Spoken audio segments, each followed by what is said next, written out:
Byron Schlenker oo 47 jir ah ayaa haysta rikoorka ninka dunida ugu carabka ballaaran waxaana ballaca carabkiisu uu yahay 8.6 cm taasoo noqotay mid fajac ku abuurtay guud ahaan dunida iyo dadyowga la kulma oo siyaabo kala duwan uga dareen celiya. Byron ayaa sheegay in carabkiisa uu 2 cm ka ballaaran yahay teelka iPhone 6ka.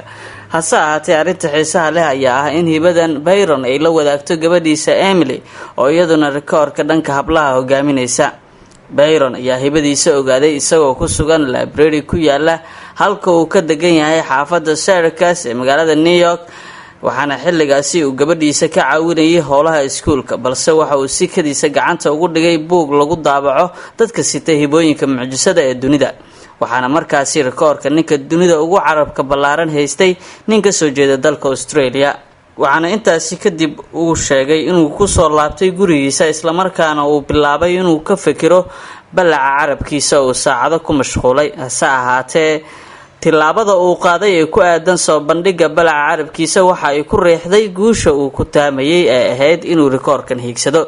Byron ayaa sheegay in dadka deegaanka kula nool ay sheekadani la noqotay mid qosol leh, isagoo xusay in baraha bulshada loo soo mariyo dhambaalo lagu taageerayo.